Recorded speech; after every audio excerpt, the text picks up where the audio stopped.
हे आपल्यातून निघून गेले आणि ही अत्यंत दुःखदायक वार्ता मनाला चटका लावून गेली।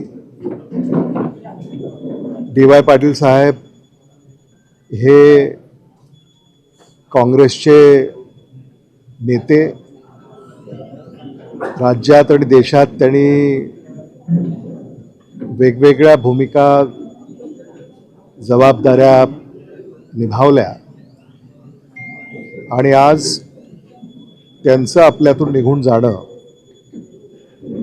हे एकंदरीतच कोल्हापूर जिल्हा, पश्चिम महाराष्ट्र, महाराष्ट्र याचं खूप मोठं नुकसान झालं आहे। कदाचित हे नुकसान भरूनही निघणार नाही, कारण अशी माणसं ज्यांनी खऱ्या अर्थानं महाराष्ट्र घडवला, अशी माणसं कोणा होणं हे कदाचित मला असं वाटतं की ते फारसं शक्य असत नाही।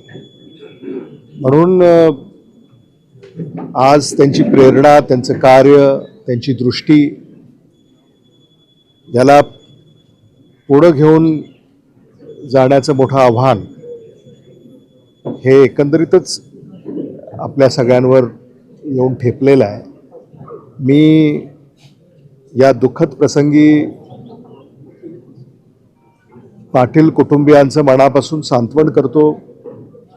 त्यांना ईश्वर हे दुःख सहन करण्याची शक्ती देवो, याच ईश्वरचरणी प्रार्थना करतो। माझे स्नेही आणि काँग्रेस पक्षाचे नेते सतेज पाटीलजी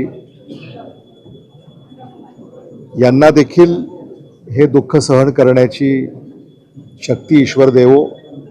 आदरणीय डी.वाय. पाटील साहेबांचं कार्य आणि वारसा सतेज पाटीलजी आणि पाटील कुटुंबीय पुढं समर्थपणे चालवेल अशी देखील प्रार्थना या निमित्तानं करतो, आशा बाळगतो। आणि आदरणीय डी.वाय. पाटील साहेबांच्या आत्म्यास चिर शांती लाभो, याच पुन्हा एकदा प्रार्थना करून मी त्यांना माझ्या वतीनं, देशमुख कुटुंबियाच्या वतीनं श्रद्धांजली अर्पण करतो। आणि आदरणीय विलासराव देशमुख साहेब, आदरणीय डी.वाय. पाटील साहेब, देशमुख कुटुंबीय, पाटील कुटुंबीय यांचा स्नेह आपल्या सगळ्यांनाच ते सारं अवगत आहे आणि म्हणून या दुःखामध्ये आम्ही सारे त्यांच्या सहभागी आहोत। एवढं या निमित्तानं सांत्वनपर भाष्य करून मी श्रद्धांजली अर्पण करतो।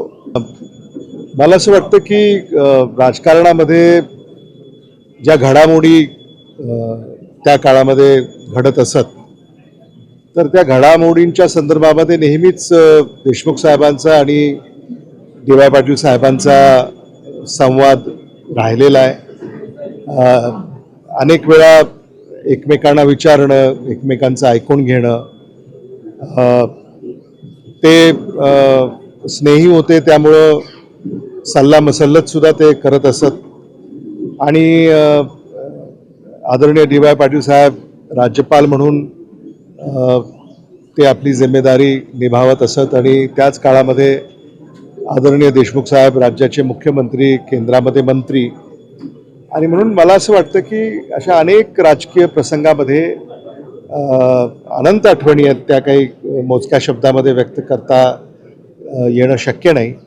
पण आदरणीय विलासराव देशमुख साहेबांना त्यांचं खूप कौतुक राहिलं आणि अगदी लहानशा गावातून ज्यांनी आपला प्रवास सुरू केला आणि म्हणजे आज शिक्षण क्षेत्रामध्ये म्हणजे जागतिक स्तराचं काम, किंबहुना अगदी या भागाला जागतिक पटलावर ज्यांनी नेण्याचं एक क्रांतिकारक काम केलं, हे कधीही आम्ही विसरू शकत नाही, कोणीही विसरू शकत नाही.